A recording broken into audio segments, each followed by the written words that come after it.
파트 3. 전킨의 초기 한국 선교. 선교 준비 활동. 1892년 11월 3일 제물포에 도착한 전킨 일행은 그 길로 작은 배를 타고 한강을 거슬러 서울로 향했다. 메리 레이번 등 여자 선교사 3명은 아레칸에서, 전킨을 비롯한 남자 선교사 3명은 갑판에서 밤새 찬바람에 시달려야 했다. 그들은 11월 4일 동이 터올 무렵 서울에서 5.6km 정도 떨어진 곳에 도착할 수 있었다. 세뮤얼 마펫 등 전킨 일행의 도착 사실을 미리 알고 있었던 북장로교 선교사 서너 명이 그곳에 마중 나와 있었다. 전킨과 선교사들은 일단 북장로교 선교사들이 살고 있던 주택에 여장을 풀었다. 그리고 11월 11일 바로 그곳에서 미국 남장로교 한국 선교부가 공식적으로 조직되었다. 선교부는 선교사들 전체로 구성되며 하위에 여러 개의 스테이션을 두고 있었다. 이 회의에서 임원을 선출했는데 회장으로 레이놀즈, 회계로 테이트, 서기로 전킨이 선출되었다. 그 후 남장로교 한국 선교부는 1983년 남장로교와 북장로교가 통합될 때까지 약 90년간 유지되었다. 이어서 그들은 호러스 알렌이 소유하고 있던 주택을 $1,500에 매입하여 11월 12일부터 그곳에서 생활하기 시작했다. 높은 기단의 그 기와집은 당시 서울의 전형적인 양반 가옥으로 큰 방이 6개나 되었다. 비록 미국식 주택은 아니었지만 서울에서 가장 좋은 집 가운데 하나라고 했다.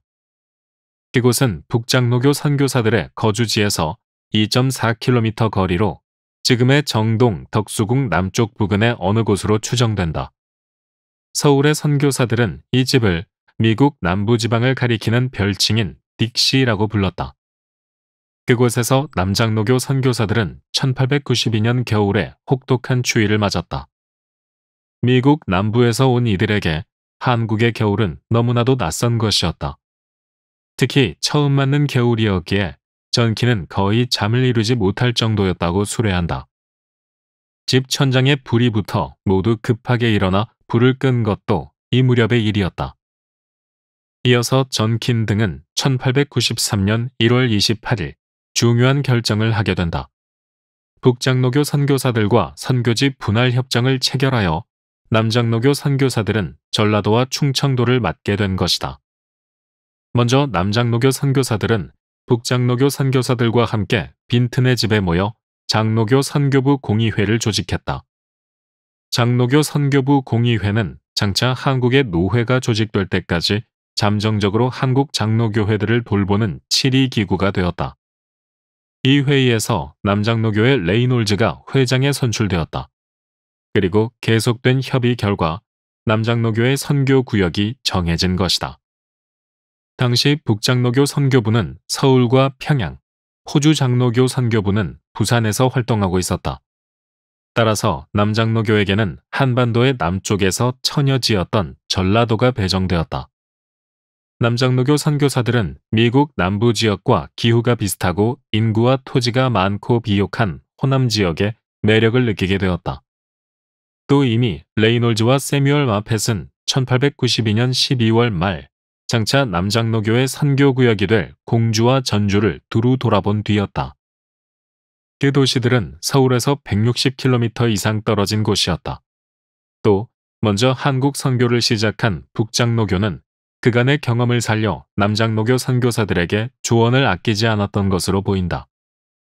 이때 마펫은 레이놀즈에게 선교할 곳을 결정하기에 앞서 먼저 충청 호남 지역을 방문해 볼 것을 권유했고 그 답사에도 동행했다.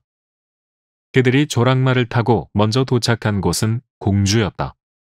그 여행 중 레이놀즈는 말에서 떨어져 부상을 입을 뻔하기도 했고 소지하고 있던 현금을 도둑맞는 난감한 일도 겪었다. 1893년 1월에 선교구역이 정해졌음에도 불구하고 한국어를 습득해야만 했던 전킨 등 남장로교 선교사들은 계속 서울에 체류했다. 당시 지방에는 서양인들이 한국어를 배울 만한 환경이 조성되지 않은 상태였고 선교사 공동체는 서울에만 형성되어 있었다.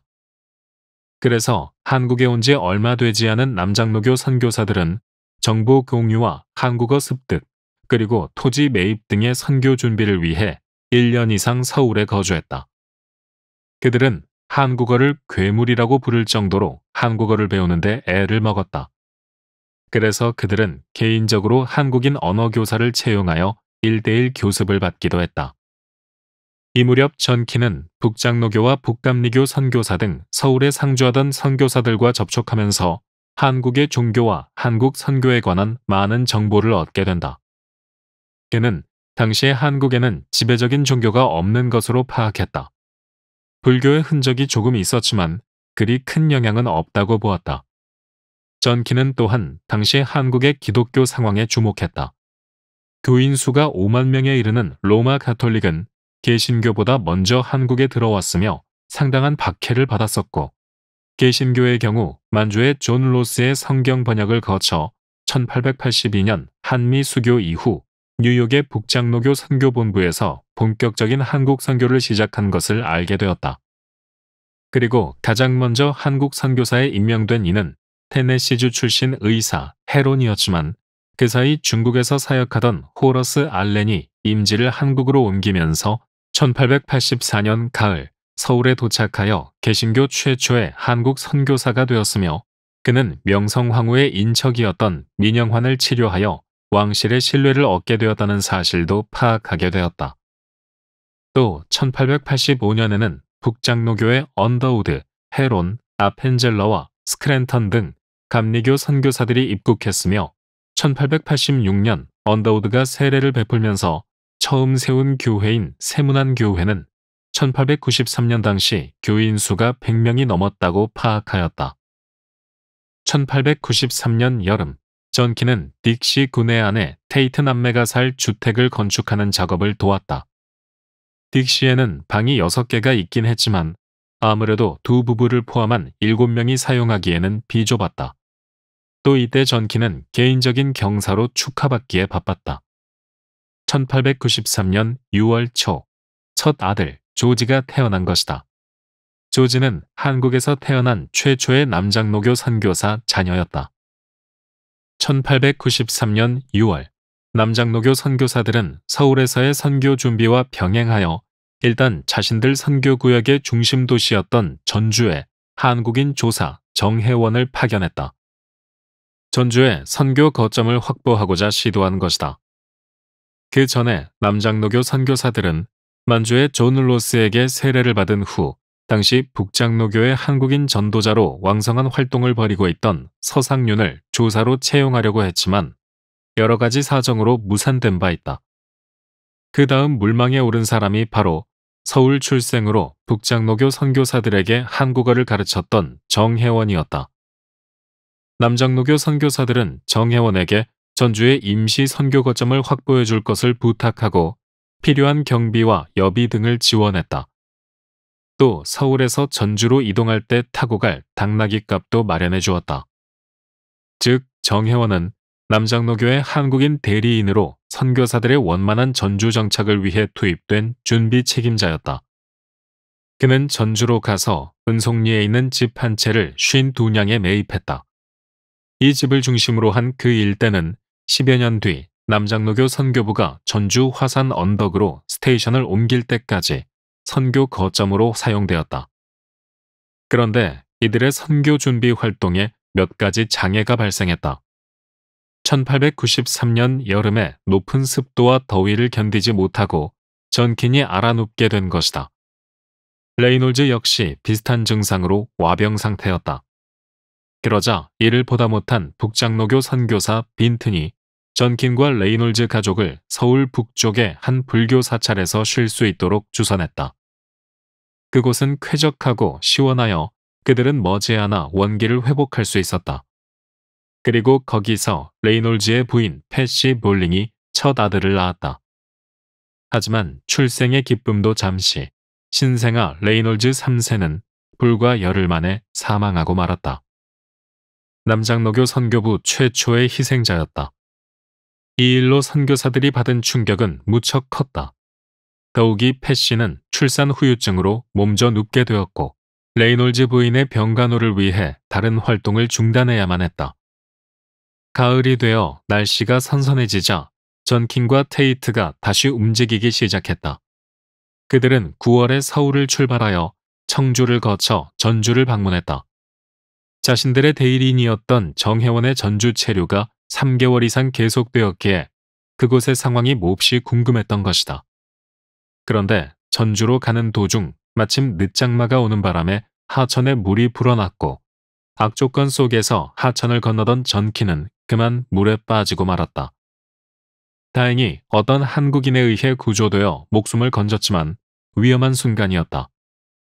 1894년 4월 말 전키는 2주간의 일정으로 서울 남쪽의 안성에서 전도를 시작했다.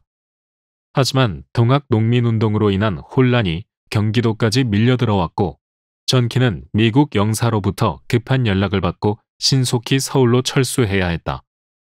그는 동학 농민운동을 지켜보면서 동학이 어떻게 시작되었는지 의문을 품고 학문적으로 조사하기 시작했다. 그는 동학의 기원은 최재우의 개인적이고 신화적인 경험에 기반하고 있으며 동학은 유불선의 조합이라는 점, 그리고 서학인 가톨릭에 대응하는 차원에서 동학이라는 이름이 붙여졌다는 사실을 알게 되었다. 또 전키는 세문안교회 당회에 참석하여 북장로교회 언더우드, 기포드, 밀러 목사, 그리고 레이놀즈 등과 함께 20명의 세례 지원자를 문답하였다.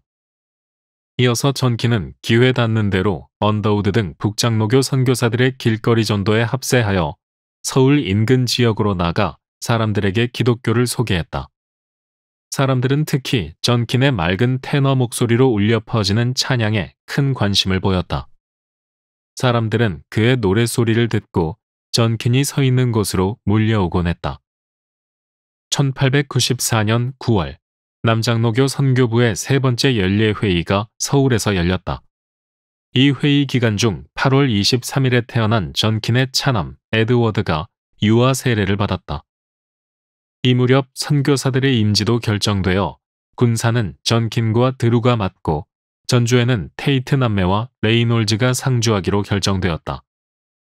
1894년 3월 12일 내한한 드루는 남장로교 최초의 의료 선교사로 버지니아의 햄던 시드니 대학과 펜실베이니아 대학 약학과 그리고 버지니아 의대에서 의학을 공부한 엘리트였다. 드루 부부는 1901년까지 주로 군산에서 의료 사역을 하며 4명의 아이를 낳아 길렀다. 1895년 4월 전킨과 드루는 선교 거점 개설을 염두에 두고 군산을 처음 방문했다. 당시 군산에서 강경에 이르는 금강 하류 지역은 상업의 요충지였다. 금강과 그 지류를 통해 서천과 강경, 만경 평야 쪽으로 내륙 수운이 발달했고 특히 전주 방향의 경장시장이 개설되면서 전주, 옥구, 인피, 함열, 서천, 한산, 강경까지 그 영향권 아래에 있었다. 남장로교 선교사들은 서울에 머물고 있었지만 선교사 네트워크를 통해 군산이 곧 개항장이 된다는 사실을 알고 있었다. 전킨과 드루는 한국인 지원 인력 3명과 함께 한 달 정도 군산에 머물면서 오전에는 전킨을 중심으로 전도하고 오후에는 드루의 지도하에 환자들을 진료했다. 진료를 받은 한국인 환자들은 생선, 달걀, 굴, 미역 등을 들고 찾아와 감사의 마음을 표했다. 또 전킨은 포구에서 가까운 한 장소를 스테이션 설립 적지로 생각하고 그곳에 가옥과 부지를 매입하고자 했다. 이후 그들은 약 48km 거리의 충청도 강경에서부터 고군산 열도의 여러 섬들까지 순회하며 향후의 활동 계획을 세웠다. 1차 군산 답사를 마치고 막 상경하려고 할 때 이미 기독교에 대해 알고 있던 한국인 2사람이 갑자기 방문하여 세례를 베풀어 달라고 요청하여 전킨과 드루를 깜짝 놀라게 한 일도 있었다. 그들은 그해 9월 군산을 2차 답사했고 드루는 한 달 후 상경했지만 전킨은 좀 더 머물면서 지난 봄에 점 찍어두었던 주택 2채를 매입했다. 전킨, 드루, 레이놀즈, 유진 벨 가족과 데이비스는 1895년 여름을 서울 관악산 자락의 사찰에서 보냈다. 테이트 남매는 아예 한국의 더위를 피해 일본에서 여름을 지낸 후 돌아왔다. 이렇게 선교사들이 집단적으로 휴가를 냈던 이유는 습도가 높은 한국의 여름 기후로 인해 선교사들의 건강 상태가 나빠졌기 때문이다. 이미 1893년 여름 레이놀즈의 부인 패시가 몸져 누운 적이 있고 1년 후인 1894년 여름에는 전킨 부부와 아들 조지, 레이놀즈, 드루, 테이트 등 남장로교 선교사들 대부분이 고온다습한 기후로 인해 탈진하여 거의 모든 활동이 중단되다시피 했다. 이후 선교사들은 다시 한번 충격의 도가니에 빠졌다. 여름부터 시름시름 앓기 시작한 전킨의 장남 조지가 생후 18개월 만인 1894년 11월 결국 사망하고 말았던 것이다. 레이놀즈의 아들에 이은 남장로교의 두 번째 희생자 조지는 서울 양화진 외국인 묘지에 묻혔다. 그런데 전킨과 드루의 관악산 휴가는 얼마 가지 못하고 중단되었다. 서울에 콜레라가 대유행하여 사망자가 급증하자 정부가 선교사들에게 긴급 지원을 요청했기 때문이다. 다른 선교부의 선교사들을 통해 연락을 받은 드루와 전킨은 곧 서울 도심으로 가서 전염병 구호 활동에 나섰다. 상황은 생각보다 더욱 심각했다. 8월 8일 하루 동안 서울 도성의 한 출입문 근처에서만 22명이 콜레라로 인해 죽었고 또 다른 관문에서는 50명이 사망했다는 전언이었다. 드루는 다른 의료 선교사들과 함께 콜레라 환자들을 진료하는 일에 최선을 다했다. 그해 여름 콜레라 구호 사역은 당시 조선 정부의 관료들과 백성들로부터 선교사들이 신뢰를 얻는 계기가 되었다. 당시 백성들의 반응이 얼마나 좋았는지 구호에 참여했던 한 선교사는 이 나라가 곧 기독교화될 것이다 라고 희망찬 전망을 하기도 했다. 전킨은 후에 고종임금으로부터 구호 활동의 공로를 인정받아 그의 이름이 새겨진 잉크 스탠드와 적십자 장식 방석을 하사받았다. 서소문교회 목회 1893년 9월에 전주를 방문하고 몇 달 뒤인 그해 겨울 전킨은 딕시를 떠나 서울 도성 밖에 장만한 새로운 집으로 이주했다. 사람들의 왕래가 많은 서소문 근처의 집을 활용하여 본격적으로 한국인 전도에 나서려는 계획이었다. 시간이 지나면서 전킨은 남장로교 선교사들의 생활 공간이었던 딕시가 한국인들과 접촉하는 데 지장을 주고 있음을 깨닫게 되었던 것이다.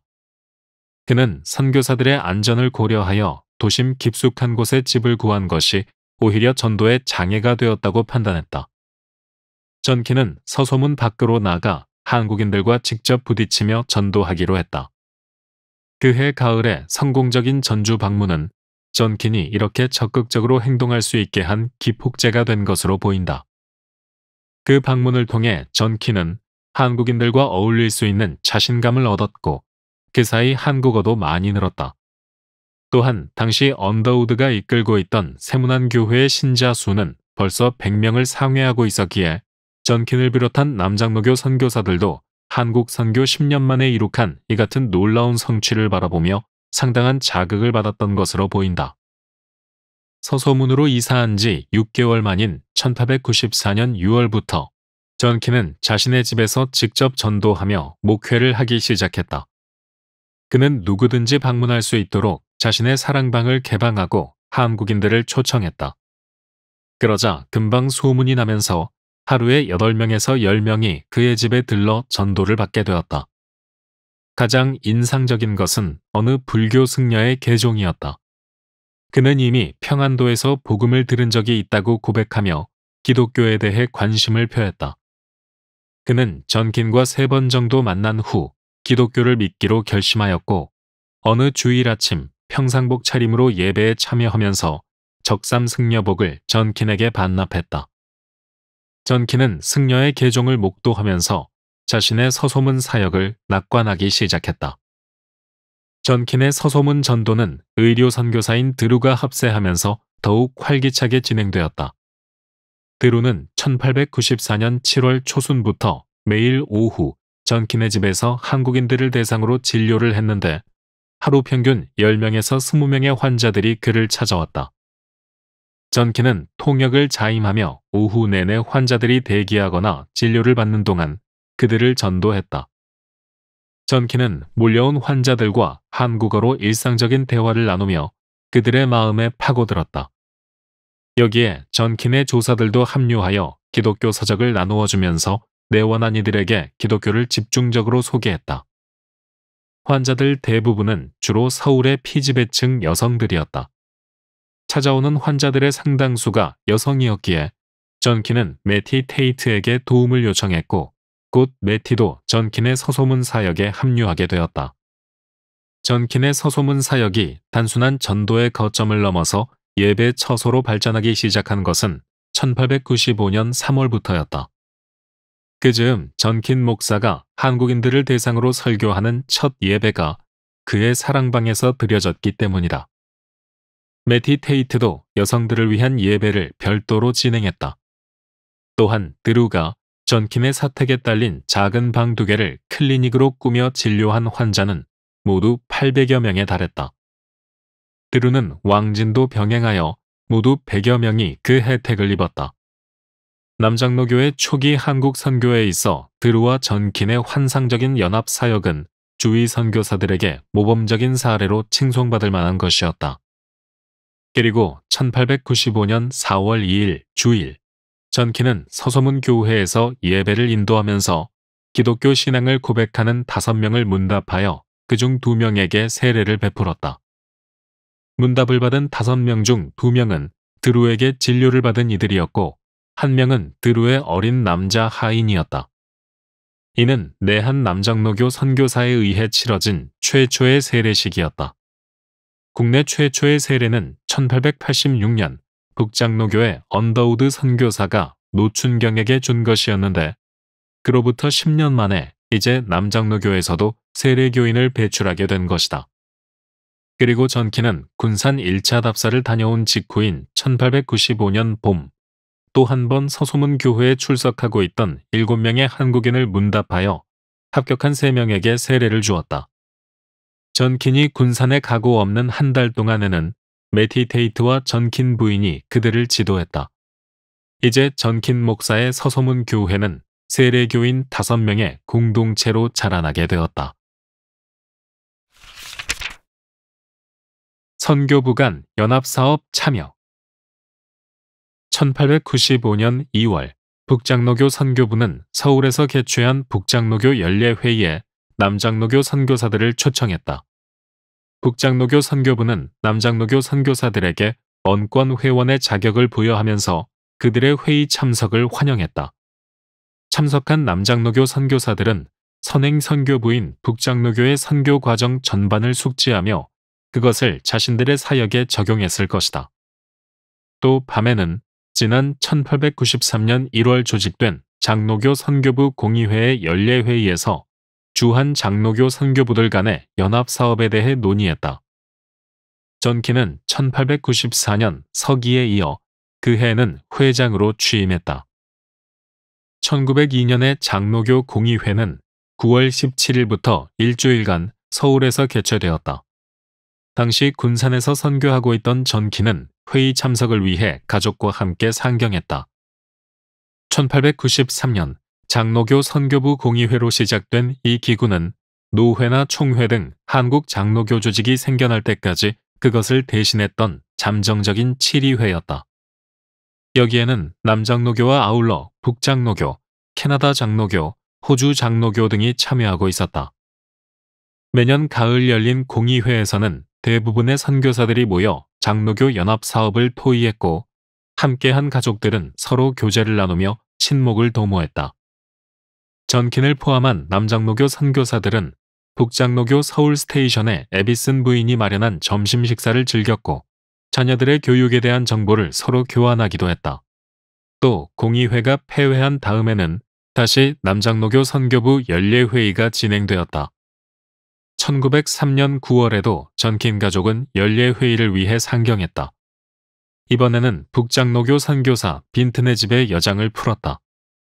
우선 서울에서 남장로교의 회의를 진행한 후 다시 남자 선교사들만 평양으로 이동하여 거기서 다른 선교부 선교사들과 장로교 공의회를 열 예정이었다. 전키는 제12회 남장로교 선교부 연례회의에서 회장으로 추대되었다. 이때 전킨 가족은 인력거를 타고 서울 관광을 즐기기도 했다. 1900년 가을 장로교 선교부 공의회 평양대리회는 평양에 신학교를 세우기로 결정했다. 이듬해인 1901년 평양에서 대한예수교 장로회 신학교가 공식적으로 개교하였다. 5년제 신학교육 과정은 1903년 가을에 회집된 공의회에 보고되어 정식으로 채택되었다.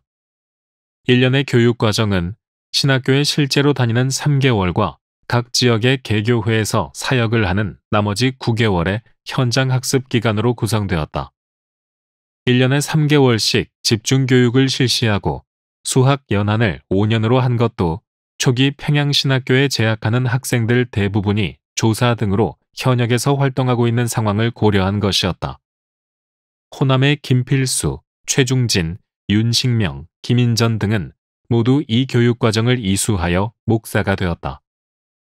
평양신학교는 처음 5년간 북장로교 선교부가 주도하다가 1905년과 1906년 남장로교 선교부와 호주 장로교 선교부가 교수를 파송하고 후에 캐나다 선교부도 합류하여 총 4개의 장로교 선교부가 모두 참여하는 연합신학교로 발전했다. 또한 전킨이 평양신학교 학생들에게 소개한 미식축구는 대단한 인기를 끌게 되어 육체적으로나 정신적으로 학생들의 건강을 북돋아 주었다. 열광하는 수천의 구경꾼이 함께한 춘계운동회에서 가장 볼만했던 것은 숭실학교 학생들과 평양신학교 학생들 간의 미식축구 경기였다. 남장로교 선교부는 1904년 연례회의에서 전킨이 평양신학교 교수로 사역할 것을 결정했다. 이에 따라 전킨은 총 12주의 학기 중 후반부 6주 학기 강의를 위해 1905년 5월 15일 평양으로 출발했다. 그리고 8명의 학생들에게 4주 동안 여호수아서를, 나머지 2주 동안은 구원의 계획에 대한 철학 과목을 가르쳤다. 당시 남장로교 선교사 중에서는 전킨과 레이놀즈가 신학교 강의를 맡았다. 1905년에 입학한 1학년 13명 가운데는 남장로교가 추천한 호남 출신 학생 2명이 포함되어 있었는데 그들은 한문과 기초교육의 부족으로 인해 신학 공부를 힘들어했다. 결국 그들은 전킨이 가르쳤던 마태복음 강좌의 시험에서 과락을 하고 말았다. 전킨은 북장로교 출신 신학생들은 미리 예습을 해오는 데 비해 남장로교 출신 학생들은 그런 대비가 되어 있지 않음을 보고 사전에 신학생들에게 신구약 성경의 교과 과정 모두를 제공해야 한다고 제안하기도 했다. 전킨의 신학교 교수 사역은 이듬해인 1906년에도 이어졌다. 그는 그해 4월 다시 평양에 가서 신학교의 2반에게는 사도시대의 역사를, 또 다른 한 반에서는 치리와 예배 모범 과목을 강의했다.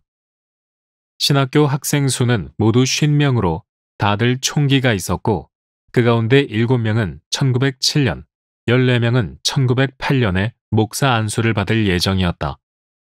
호남 출신 재학생 4명은 모두 남장로교 선교부 소속 조사들이었다. 그들은 1년 중 3개월은 신학교에서, 나머지 9개월은 현장에서 사역을 하고 있었다. 전킨은 신학교 강의를 위해 평양을 왕복하면서 북장로교의 평안도 선교 활동에 많은 도전을 받은 것 같다. 그는 1907년 6월 한 달 동안 평양에 머물며 당시 장대현 교회에서 진행되고 있었던 대부흥 운동 및 1800명에 달하는 교인 수 등 그곳의 상황을 주시하였고 이는 자신의 사역을 돌아보는 계기가 되었던 것으로 보인다. 1907년 9월 17일 전킨은 평양 장대현 교회에서 열린 제1회 대한예수교 장로회 노회, 이른바 동노회에 참석했다. 그 자리에는 한국인 98명과 선교사 27명이 함께했다. 그들은 먼저 1893년 조직되어 임시적으로 운영되었던 장로교 공의회를 해산하고 장로교의 7위회인 노회를 정식으로 조직했는데 노회의 첫 번째 안건은 7명을 문답하여 목사 안수를 주는 것이었다. 지난 5년간의 신학교 과정을 마치고 노회에 앞서 진행된 시험을 통과한 이들로 지난 몇 년간 전킨의 신학 강의를 들은 제자들이기도 했다. 많은 한국인 교인들이 이 광경을 지켜보고 있었다. 전킨에게 이 노회에서 가장 흥미로웠던 점은 그 7명 가운데 이기풍 목사가 남장로교의 선교 영역인 제주도 선교사로 파송된 것으로 이는 남장로교 사역에 있어서 무척 의미 있는 일이었다. 또 전킨은 동노회와 남장로교 선교부의 관계를 조정하는 위원으로서의 역할도 맡고 있었다.